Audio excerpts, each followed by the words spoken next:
ഞാൻ ഇന്നൊരു ഷൂട്ടിന് പോയതുകൊണ്ട് ഇന്ത്യയുടെ ബാറ്റിംഗ് ഞാൻ ഫോണിലാണ് കണ്ടത്. ബാറ്റിംഗ് കഴിഞ്ഞത് ഞാൻ നേരെ വണ്ടി എടുത്ത് വീട്ടിൽ പോന്നു. പോരുന്ന വഴിക്ക് കളി തീർന്നു പോലെന്ന് ഓർത്ത് നല്ല വിഷമമായിരുന്നു. പക്ഷെ വരുന്ന വഴിക്ക് നമ്മുടെ പാലായ്ക്കടുത്തുള്ള കൊല്ലപ്പള്ളിയിലാണ്ട് പ്രൊജക്ടറിൽ കളി വെച്ചേക്കും. പാലാക്കാരല്ലെങ്കിൽ പൊളിയല്ലേ എന്ന് മനസ്സ് വിചാരിച്ചുകൊണ്ട് അവിടെ ഇരുന്ന് കുറച്ചു നേരം കളിയുള്ളൂ. എന്നിട്ട് 2-3 ഓവർ കഴിഞ്ഞതിന് ഒരുപാട് രാത്രിയാകുന്നതിന് മുമ്പ് വീട്ടിലെത്താൻ വേണ്ടി ഞാൻ വണ്ടി എടുത്ത് വീട്ടിൽ വരുന്ന വഴിക്ക് കമന്ററിയുടെ സൗണ്ട് കേട്ട് നോക്കുമ്പോൾ നമ്മുടെ കുറുമണ്ണ് പള്ളിയുടെ അടുത്തിരുന്ന കുറച്ച് ചേട്ടന്മാരെ പ്രൊജക്ടറിൽ കളി കണ്ടുകൊണ്ടിരിക്കും. അങ്ങനെ കുറച്ച് കളി ഞാൻ നമ്മുടെ കുറുമണ്ണുള്ള ചേട്ടന്മാരുടെ കൂടെ ഇരുന്ന് കണ്ടിട്ട് വണ്ടി എടുത്തോണ്ട് പോകുന്നപ്പോഴാണ് അതിനേക്കാൾ ആവേശത്തിൽ നമ്മുടെ നീലൂരുള്ള ചേട്ടന്മാർ ഇന്ന് കളി കാണുന്നത്.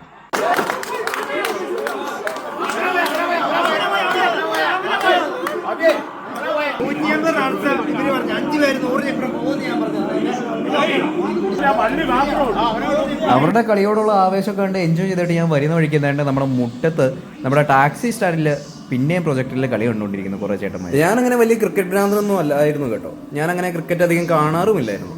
പക്ഷെ ഞാൻ ഈ വരുന്ന വഴിക്കെല്ലാം വണ്ടി നിർത്തി കളി കാണാൻ കാരണം നമ്മുടെ മലയാളിയായിട്ടുള്ള സഞ്ജു സാംസന്റെ പെർഫോമൻസ് ആയിരുന്നു. അതിപ്പോ പ്രകൃതിക്ഷോഭത്തിലാണെങ്കിലും പ്രൊപ്പഗണ്ട മൂവിയുടെ കാര്യത്തിലാണെങ്കിലും മലയാളികൾക്ക് ഒരു ആവശ്യം വന്നാൽ മലയാളികളെല്ലാം ഒറ്റക്കെട്ടാണ്. അങ്ങനെ ഞാനൊരു കടലയും വാങ്ങി മുറ്റത്ത് കുറച്ചു നേരം കളിയും കണ്ടുകൊണ്ടിരുന്ന് കഴിഞ്ഞിട്ട് നേരെ വീട്ടിൽ പോയി അപ്പന്റെ കൂടെ ഇരുന്ന് ഇന്ത്യ ജയിക്കുന്നത് കണ്ടു കേട്ടോ. ഇനി നിങ്ങൾ പറ, നിങ്ങൾ എവിടെ ഇരുന്ന കളിക്കണ്ടേ?